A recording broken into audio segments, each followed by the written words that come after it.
Selanjutnya, ada kawan-kawan berbicara bahwa berarti diskriminasi dong dengan tidak adanya guru. Bagaimana nanti siswa-siswa SMK atau SMA berminat menjadi guru jika nggak ada PNS? Oke, kalau kita bicara diskriminasi berarti ada perbedaan. Ada yang dibolehkan, ada yang nggak dibolehkan. Kalau kita mau objektif, jangan di pembukaannya, tapi berapa jumlah PNS guru dan profesi lain. Sampai hari ini, jumlah PNS itu terbanyak adalah guru. Profesi terbanyak adalah guru. Kita juga harus fair, harus sportif. Bahwasanya dengan demikian, kalau tahun ini dibuka kembali PNS untuk guru, guru ini sudah banyak rasionya.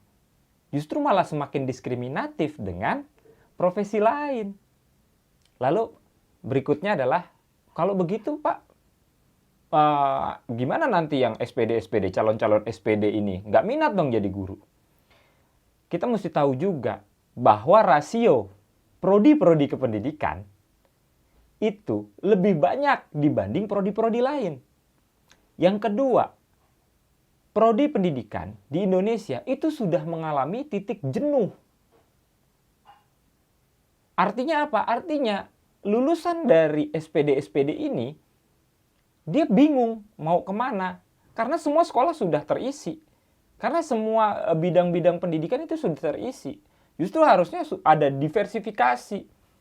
Misal, tidak lagi mengandalkan sekolah formal, tapi sekolah non-formal atau informal. Seperti yang ada sekarang bimbel online, kemudian dulu juga ada bimbel ya. Kemudian, tapi kan itu yang di luar gitu kan. Tidak ada jenjang penjenjangannya. Bagaimana dengan kursus misalnya? Kursus yang memang dia langsung keluar dari situ langsung siap pakai. Nah, diversifikasi ini sehingga membuka peluang kepada lulusan-lulusan untuk berwirausaha di bidang pendidikan, berbisnis di bidang pendidikan. Jadi pendidikan tidak lagi melulu formal, harus formal, SD, SMP, SMA. Nggak melulu harus begitu. Toh nggak ditutup 100% untuk menjadi ASN, ada P3K yang juga ASN, yang sama hak dan kewajibannya, tapi lebih fungsional. Tidak lagi misalnya mutasi dari Jakarta atau dari luar Jakarta ke Jakarta atau dari Jakarta keluar Jakarta misalnya, atau dari Jawa keluar Jawa, yang kebanyakan justru dari luar Pulau Jawa ingin ke Jawa, sedangkan Jawa ini sudah full, sudah jenuh, gitu, sudah banyak. Nah, yang rugi mana? Yang rugi daerah-daerah lagi ini lagi nanti yang kekurangan guru, dan selalu akan kekurangan guru. Karena apa? Karena rasionya sebenarnya sudah cukup guru, tapi persebarannya yang nggak merata. Kalau ada mau guru diangkat di luar, misalnya di Papua, di Maluku, di Nusa Tenggara, silakan melamar, kami tempatkan di Nusa Tenggara, di Papua, atau di Maluku. Tapi jangan balik lagi ke Jawa. Bangun Maluku, bangun Papua, bangun Nusa Tenggara. Ibaratnya jangan lagi orang ngadu nasib ke Pulau Jawa, tapi ngadu nasib keluar Jawa. Nah, membangun daerahnya, potensi-potensi daerahnya dikembangkan. Sehingga daerah-daerah itu mampu bersaing. Karena ada orang-orang yang memang mampu untuk mengembangkan potensi-potensi di daerah tersebut. Kekuatan pendidikan itu umumnya terpusat di Pulau Jawa ya. Ini udah jelas gitu kan. Dengan adanya pemerataan ini juga mengakibatkan bahwa ASN PNS ini nggak lagi fokus di terpusat di Pulau Jawa saja, terutama di kota-kota besar Jakarta, Bandung, Surabaya, Jogja terutama ya.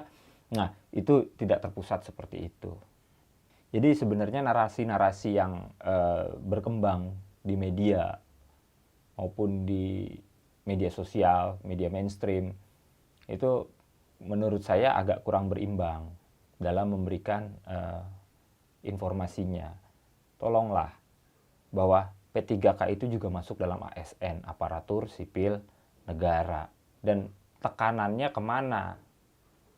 tekanannya pertama adalah di keuangan negara. Kedua, persebaran atau pemerataan guru. Ketiga, kepastian status kepegawaian dari guru-guru yang honorer. P3K ini kalau kita melihat undang-undang ASN tidak disebutkan bahwa P3K itu harus 35 tahun misalnya gitu. Nggak ada frase itu.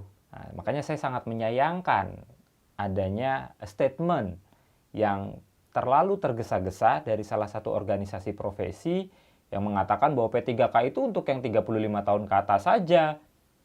Tidak, P3K itu boleh. Yang fresh graduate pun boleh jadi P3K. Gitu. Kemudian P3K tahun 2022 atau 2024 ada pembukaan PNS, dia ikut lagi PNS, it's okay. Nggak ada masalah. Begitu. Jadi ini clear ya. Jadi bukan berarti pemerintah atau negara tidak memberikan peluang untuk itu. Ada peluang itu. Pendidikan memang penting, iya penting. Tapi lebih penting lagi adalah bagaimana akses pendidikan. Siswa-siswa dari Sabang sampai Merauke memiliki akses yang sama dan pelayanan yang sama.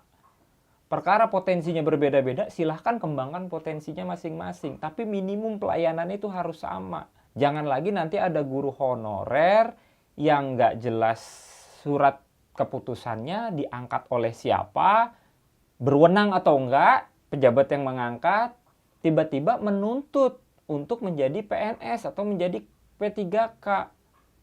P3K itu walaupun demikian dia tetap melalui proses saringan, melalui proses tes atau ujian. Kita sebagai guru misalnya menguji orang, ngetes orang, tapi kita nggak mau dites, kayaknya gimana gitu ya, nggak fair gitu, nggak sportif.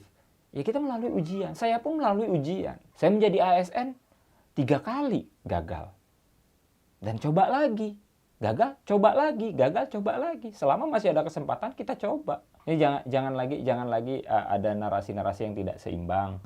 Mudah-mudahan ini sedikit memberikan sudut pandang yang lain. Bukan karena saya sebagai aparat negara atau ASN, PNS gitu ya. Tapi lebih kepada ini tanggung jawab saya lah gitu. Nggak usah kami, saya deh. Saya aja gitu kan. Tanggung jawab saya untuk memberikan edukasi yang lebih clear kepada lulusan kependidikan yang nanti berminat untuk menjadi ASN, PNS. Dan saya tekankan lagi bahwa nggak jadi PNS pun nggak masalah kok. Kita bisa berkiprah di bidang lain.